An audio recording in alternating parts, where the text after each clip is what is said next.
Salut à tous, on se retrouve aujourd'hui pour parler du FC Barcelone en ce samedi 13 juillet et on commence comme on le fait là depuis 2 jours avec les photos de l'entraînement. C'est qu'avant on commençait souvent avec les sélections, voilà, il ne reste plus que les deux grandes finales, l'Euro et la Copa América, et là maintenant on bascule sur bien sûr le Barça, ma chaîne c'est comme une chaîne sur le FC Barcelone et l'entraînement a repris, donc je l'ai fait tout au long de la saison les gars, donc les photos de l'entraînement, donc beaucoup d'entraînements actuellement, donc aujourd'hui un entraînement seulement, demain 2 entraînements le matin et l'après-midi, donc grosse cadence d'entraînement avec le coach bien sûr Hansi Flick.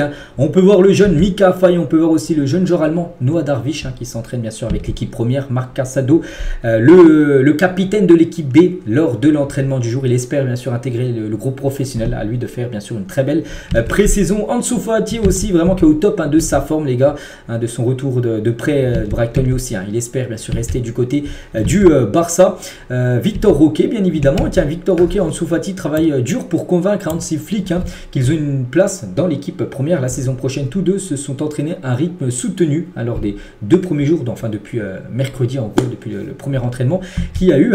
Et Hansi Flick et les joueurs lors de la séance d'entraînement d'aujourd'hui où il fait très chaud actuellement du côté de Barcelone. Donc voilà, quelques photos bien sûr. En attendant bien sûr le retour de tous les autres joueurs, ceux qui ont joué par exemple l'Euro, Copa América reviendront bien sûr un peu plus tard. Les unes aujourd'hui, tout d'abord Mundo Deportivo, ça parle de Cucurella, tiens voilà qui fait cette une. Si nous gagnons l'Euro, je me teindrai les cheveux en rouge. Ok, super. Et l'autre une qui nous intéresse un peu plus, Cucurella ne joue pas au Barça, mais lui joue au Barça. C'est Lamine Yamal. Et Lamine Yamal a été interviewé par le journal Marca. Et tiens, on va parler bien sûr de Lamine Yamal. Et tout d'abord, bon anniversaire, parce que Lamine Yamal fête aujourd'hui ses 17 ans en ce 13 juillet. Bon anniversaire à Lamine Yamal, ça y est, on va plus dire qu'il a 16 ans, maintenant 17 ans. Bon, toujours aussi jeune, bien sûr. Quel joueur les gars, 17 ans bien sûr. Et Lamine Yamal, quelques déclarations parce que lors de, voilà, pour son anniversaire là où il y a un petit gâteau devant lui, mais il a fait une longue interview, c'était hier, tiens, maintenant il a apparu aujourd'hui les gars. Quelques déclarations. J'ai beaucoup changé tant que personne que dans ma façon de jeu. J'ai grandi en confiance en moi. Sur le plan physique, je suis très heureux du changement que j'ai apporté. Il a également dit, quand vous avez décidé de prendre le tir en gros sur ce magnifique but qu'il a marqué contre l'équipe de France, au moment où j'ai vu qu'il y avait beaucoup d'espace, j'ai levé la tête et j'ai vu le but gardé par Mike Maignan. Je savais que je pouvais le faire et j'ai eu de la chance que ce soit un but. Voilà cette frappe les gars que aucun gardien n'aurait pu arrêter. Elle a été magnifiquement tirée. Les mots d'Adrien Rabiot qu'il avait dit la veille du match, s'il voulait atteindre la finale, il devait en faire plus.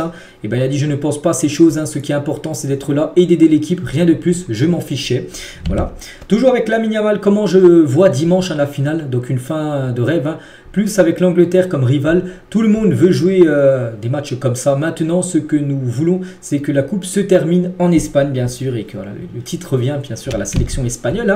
De qui vous souvenez-vous le plus dans ces heures-là avant la finale? Il a dit surtout à mes parents qui pensent beaucoup. Ils ont beaucoup souffert avec moi, ils étaient toujours à mes côtés. Ce sont eux qui m'ont emmené au jeu quand j'étais petit au football, en gros. Donc, quand nous avons battu la France, j'imaginais à quel point ils devaient être heureux parce que nous avons gagné et surtout aussi pour son but qui a été, bien sûr, sublime. Que me disent mes amis du quartier? Il a dit il panique, le match contre la France a été un boom. On m'a dit que tout le monde criait mon nom dans ma rue à Mataro, son quartier d'enfance. Bien sûr tout le monde a suivi le match, puis voilà, c'était l'enfant du quartier qui marque le but égalisateur, en plus un sublime but. C'était une énorme joie dans son quartier d'enfance.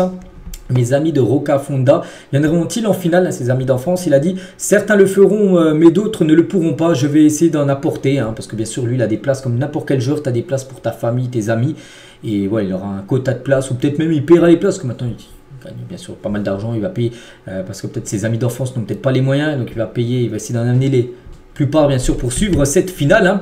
Savez-vous que toute l'Espagne est émerveillée par votre jeu? Donc il a dit pas grand chose car ici nous sommes isolés de tout, il ne sait pas ce qui se passe en gros bien sûr en Espagne, l'ampleur que ça a pris, on savait déjà une grande ampleur, mais avec l'Euro les gars, il a pris une ampleur énorme en Espagne et même dans le monde entier tout simplement. Et je pense que c'est mieux comme ça, voilà, qu'il ne sache pas de ce qui se dit en Espagne de lui. Nous avons tout ce qu'il faut. De plus ici, nous faisons quelque chose d'impossible en Espagne. Sortir, se promener, laisser les gens ne rien vous dire. Je suis surtout avec Nico et Fermin, mais aussi avec Laporte, avec Morata. Donc il est un petit peu avec tout le monde. Du côté de la sélection, il dit qu'il peut en gros il peut se promener dehors sans que les gens viennent le saouler avec des photos, tout ça. Enfin c'est ce qu'il dit, il peut se promener tranquillement. L'accolade avec Carvajal, il a dit le syndicat que nous avons ici ne regarde pas si on joue pour l'Atlético, le Real Madrid ou Villarreal, parce que c'est 2 joueurs de 2 clubs rivaux, bien sûr le Real pour Carvalho et le Barça pour Lamine Yamal, mais en sélection ils oublient tout ça. En sélection ils jouent pour l'Espagne, Après en club, oui, c'est différent. Il a dit, nous sommes une équipe nationale et ce que nous recherchons, c'est de tout donner pour le partenaire. Il n'y a pas de rivalité Barça-Real dans la sélection, bien sûr, espagnole. Carvajal a dit toujours à Rodri de signer au Real Madrid. Vous l'a-t-il dit aussi? Non, je suis toujours à Barcelone. Parce que Carvajal il avait dit au Real de conseiller le Real Madrid à signer Rodri, le joueur de Manchester City. Est-ce que Carvajal a dit à Lamine Yamal de venir que Lamine aille jouer au Real? Non, bien sûr, lui, à Barcelone, on ne le voit pas du tout, bien sûr, signé du côté du Real Madrid. Qu'avez-vous demandé comme cadeau d'anniversaire? J'ai dit à ma mère que si nous gagnons, je ne veux rien en cadeau, je veux juste le célébrer à Madrid avec mon peuple. Et c'est tout. Depuis l'aéroport, tout le monde sera fou. Nous arrivons avec une euphorie incroyable. Gagner un championnat d'Europe est quelque chose de fou qui n'a pas été fait depuis 2012, bien sûr, du côté de l'Espagne. Combien de joueurs vous ont demandé votre maillot lors de cet Euro? Il a dit Mbappé me l'a demandé lors de la demi-finale. Federico Chiesa, dans le vestiaire, quand on a affronté l'Italie aussi en match de poule, c'est Mbappé me le demande, je lui donne. Aucun problème, je ne connais pas ce que j'ai.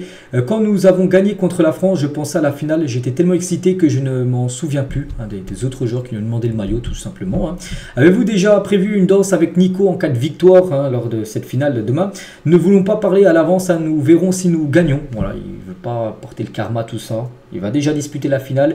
Et s'il y a victoire, peut-être ils feront une danse qu'ils ont préparée avant, on ne sait pas, on verra. Lamine Yamal, comment battre l'Angleterre en finale? Jouer comme nous le faisons, comme contre l'Allemagne et la France, être nous, avoir le ballon et contrôler le jeu à tout moment. Je pense que nous sommes les meilleurs dans ce domaine et que que personne ne peut nous arrêter si nous le faisons. Nous nous en sortons plutôt pas mal. En fin de compte, il est essentiel d'y mettre cette intensité. Sans cela, vous ne pouvez pas gagner une finale de l'Euro. Donc voilà, c'est vrai que l'Espagne a plutôt ce jeu un petit peu à la Barça, l'ADN de la possession, tout ça. Donc ils vont essayer d'avoir ce système de jeu là demain contre la sélection anglaise. Et du côté de l'Espagne, toujours, il me traite très bien. Au final, il me traite pas comme un garçon de 16 ans, maintenant 17 ans, mais comme un joueur de plus, bien sûr. Toujours avec Lamine Yamal, j'ai dit, il était une longue interview hier, bien sûr, pour ses 17 ans. Donc c'est injuste qu'on en parle peu de Rodri, parce qu'il dit que c'est un magnifique joueur. Comme tout le monde le sait, il est le meilleur à son poste au milieu de terrain, l'un des meilleurs joueurs du monde. C'est une pièce très importante. Sans lui, tous les matchs seraient fous.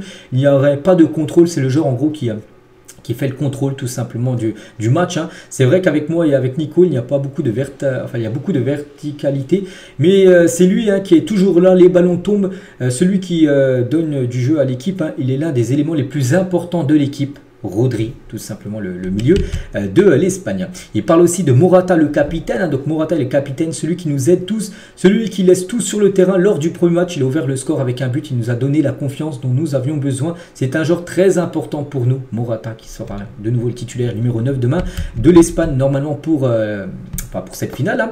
Personne n'est gêné d'être comparé au meilleur joueur de l'histoire, mais ce sont des choses qui restent parce que je ne serai jamais comme lui, en parlant bien sûr de Léo Messi, parce qu'il y a des comparaisons. Il dit qu'en gros, tu peux pas être con. C'est bien, voilà, il apprécie, mais en gros, tu peux pas être comparé à Léo Messi parce que Messi est unique, tout simplement. Voilà, très mature aussi dans ses réponses, comme à Lamine Yamal, par rapport aux réponses des journalistes. Je pense que l'entraîneur qui a eu le plus d'impact sur moi est Xavi. C'est celui qui m'a donné mes débuts, m'a donné confiance en me donnant ses premières minutes au sein de l'équipe première.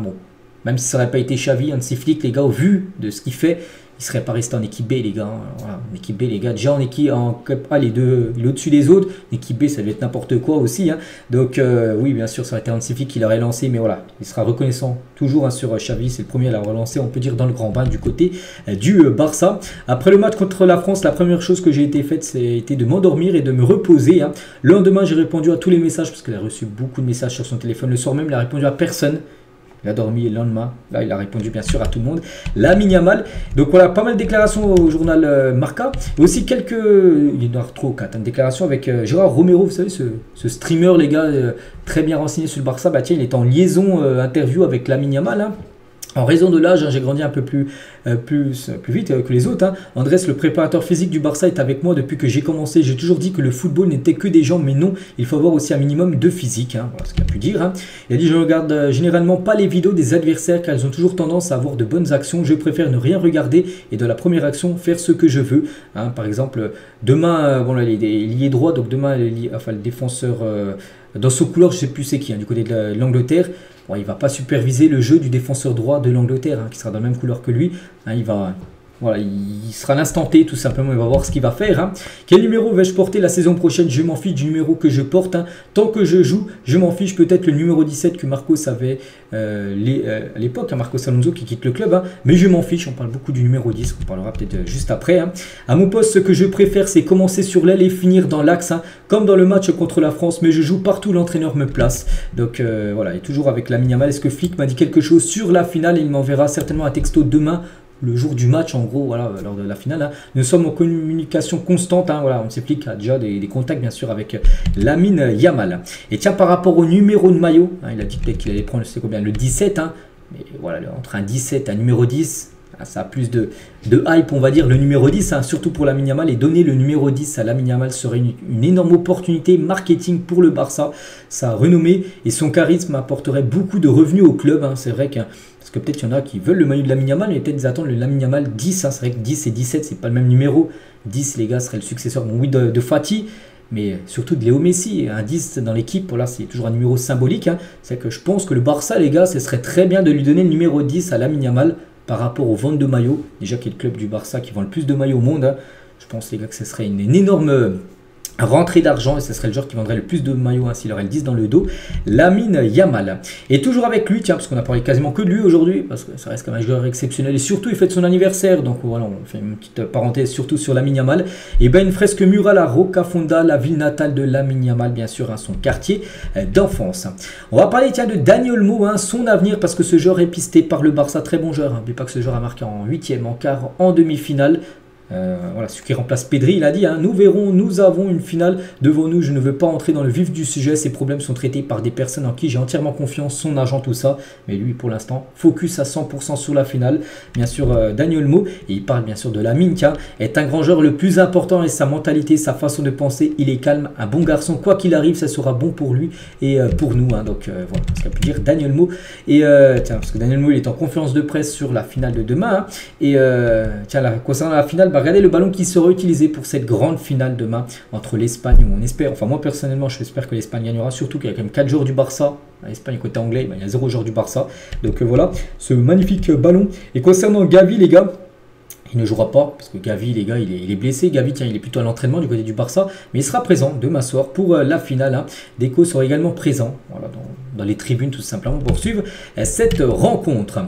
On continue, tiens, on va parler de Javier Tebas, le président de la Liga. Regardez ce qu'il a dit, hein. Le Barça serait proche de pouvoir signer Nico Williams, d'après le président de la Liga, hein, qui a des infos en plus que nous, hein, bien sûr. Donc il dit que oui, le Barça vraiment passe à l'action concernant Nico Williams, hein, et c'est qu'une question de temps. La première offre, hein, voilà, devrait être faite dès peut-être lundi ou mardi, dès que l'Euro sera fini, parce que pour l'instant rien ne bougera ni aujourd'hui ni demain, parce que le joueur est focus bien sûr sur cette finale.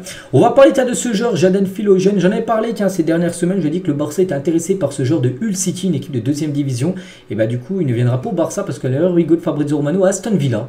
Voilà, il va passer sa visite médicale lundi à Here We Go, donc voilà, normalement il ne signera pas au Barça, s'il signe. Pourtant il avait l'offre du Barça, mais il préfère l'équipe d'Aston Villa, son ancien club, avant de rejoindre Hull City. Araujo, tiens, sera de retour à Barcelone ce dimanche, donc demain. Le joueur passera ensuite ses examens médicaux lundi au vu de reprendre l'entraînement, mais bon, on ne voit pas comment il pourrait reprendre l'entraînement, surtout qu'on a annoncé peut-être une absence de 2 mois d'Araujo, mais voilà, hein, il va passer ses tests médicaux pour savoir vraiment ce qu'il a, tout ça, donc voilà, ce sera lundi, après-demain bien sûr, qui passera tout ça. Concernant Jules Koundé, est à la Cité des Sports aujourd'hui à Barcelone pour voir son nouvel entraîneur, Hansi Flick, et discuter, hein, tout en voyant ses coéquipiers. Il passera 3 semaines maintenant en vacances, hein, avant de reprendre l'entraînement de pré-saison. Il est venu voir vraiment rapidement, faire un coucou bien sûr à tout le monde du côté de l'entraînement. Il a parlé un peu avec Hansi Flick, puis là il est reparti en vacances bien sûr, hein. Jules Koundé, bon, des vacances méritées surtout au vu de l'Euro, hein, qui vient de réaliser. Nice ne vendrait pas Todibo pour moins de 40 millions d'euros, hein, ce qui signifie que le Barça gagnerait au moins 8 millions d'euros s'il était vendu, parce que le Barça a une clause de 20% sur une future vente, hein. Quand il avait vendu à Nice, il a mis ça. Donc s'il est vendu 40 millions d'euros minimum, hein, donc le Barça recevra 8 millions d'euros. C'est bien sûr une très belle somme d'argent. Concernant Oriol Romeu, reste au Barça, Hansi Flick apprécie ses caractéristiques physiques au milieu de terrain et a donné ses approbations. Le club ne lui permettra pas de partir sans une offre raisonnable. Bon, il peut partir, mais il peut rester. Mais s'il part, il faut que ça soit une belle offre, hein. Il ne partira pas pour une bouchée de pain, on peut dire. Oriol Romeu. Le nouveau classement des clubs de l'UEFA a été mis à jour, hein, et le Barça très loin comme de ce classement, c'est pas digne, hein. Du Barça, un classement comme ça, le Barça 18e, les gars. Regardez, là c'est le top 40, les gars. Le Barça, c'est même pas dans le top 10. C'est limite dans le top 20 les gars, c'est 18e. Ah bon après c'est le classement les gars qui est pris en compte sur les 5 dernières années. C'est que le Barça les gars il n'a rien à faire à 18e. Bon c'est vrai n'oubliez pas que les 2 dernières années, enfin ça compte pas l'année là qui vient de finir, 2 années d'avant c'était l'Europa League qui avait été reversé le Barça. Donc voilà, vite remonter dans ce classement parce que là c'est terrible quand même de voir le Barça aussi loin par rapport aux meilleures équipes. Regardez même Villarreal les gars est 7e, Villarreal 7e alors que le Barça 18e, c'est que des fois je comprends pas trop ce classement. Bref, et on finit aujourd'hui les gars avec le nouveau maillot du Barça pour la saison 2024-2025 est déjà disponible à l'achat dans plusieurs pays même si officiellement il n'a toujours pas été annoncé. Par exemple, dans d'autres pays, vous pouvez déjà vous l'offrir ce maillot parce que c'est bien celui-là, mais on attend l'annonce officielle. Mais voilà, dans d'autres pays, il est déjà disponible à l'avant. Donc voilà ce qu'il y a à dire aujourd'hui. J'espère que ça vous a plu. On se retrouve demain pour le prochain numéro. À demain.